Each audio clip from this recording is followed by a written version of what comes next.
So I want to tell you a little story and ask you some questions. Imagine that you own a house in the country with a few acres, a stream, some forest land, and a well. Someone sneaks onto your property and siphons your well water. Then they put it in bottles and sell it back to you for $1 a liter at the local convenience store. A hydro company dams your stream and sells all the electricity to your neighbor. You've got some cash in the drawer, but it's disappearing from time to time. The garage begins to smell bad. It choked you to go in there. Then one day there was a burglary, but the dog hadn't even barked. You woke up and all your TVs, radios, cell phones, and computers were taken. The safe in your basement with some precious metals, rocks, and gems had vanished. All the trees in the backyard were gone, and your kid's pet ferret was missing. The thieves had left lots of evidence. You called the police, but they wouldn't investigate. The dog had been fed treats by the thieves and licked their hand. Bad dog. Outrageous, isn't it? Yeah. Would you tolerate this situation? No. But we tolerate it every day as we're robbed of our commonwealth. What do I mean by commonwealth? And what is legitimate private property and private wealth? John Stuart Mill and all the classical economists said, the essential principle of property being to assure to all persons what they produce by their labor and accumulated by their abstinence. This principle cannot apply to what is not the product of labor, the raw material of the earth. So we should have private enterprise with private wealth and public enterprise with public wealth, not private enterprise with public wealth. That is monopoly capitalism or corporatism, not free enterprise. For example, in Alaska, the people own the oil, and everyone gets a dividend check of about $2,000 per year from their share of the Alaska Permanent Fund. We did a study of the value of common assets in Vermont, and we should all be getting a check for $1,972 a year from our common assets. Common assets are those things that are created by nature or by society as a whole. No individual or company produced them, and therefore they have no right to claim private ownership of them. So I have some questions for you. For example, let's talk about natural assets. Oil companies pump oil from the ground and often pay little or no royalties or severance taxes and get huge tax breaks.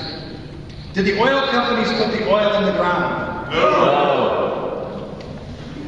Who owns it? We do. Bottlers take groundwater for free, bottle it, and sell it back to us. Did the bottlers put the water in the ground? No. Who owns it? We do.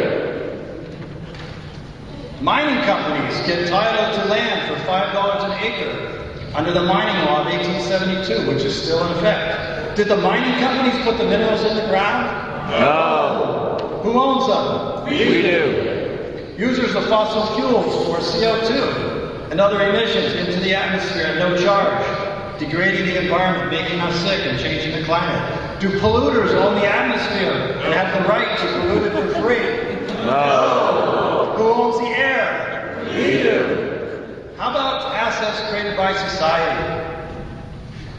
We've heard about banks. Banks create 97% of the money supply through interest-bearing loans, putting an invisible inflation tax on everything, and financing only private goods. Governments have to borrow money and pay interest to provide public goods. Does the Constitution say that banks have the right to create the money supply? No. Who has that right? We do. The FCC has given away 98% of our public airwaves to media companies, but the Communication Act of 1934 says that the airwaves are public property. Then they charge candidates for airtime so that the person with the most money nearly always wins. Did the media companies create the electromagnetic spectrum that is used to transmit radio, TV, and cell phones? No. Who owns the spectrum? We do. How did they get away with this grand larceny?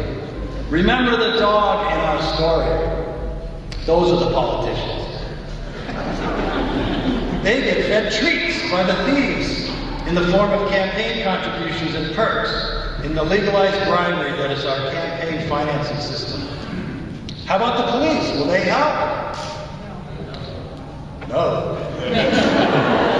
The police in our story represent the legal system and the Supreme Court. We called the police last year. We said, there's too much money in politics. What did the Supreme Court say in the Citizens United case? They said we need more money in politics, and bribery is free speech. The theft of the Commonwealth did not start yesterday. It's been going on since the Enclosure Acts in England several centuries ago, when the nobles and merchants took the common lands away from the peasants through enclosure. They began the long process of privatizing, commoditizing, and monopolizing the commons. This is a machine that won't be satisfied until the entire natural and social systems of the planet is turned into money and profit.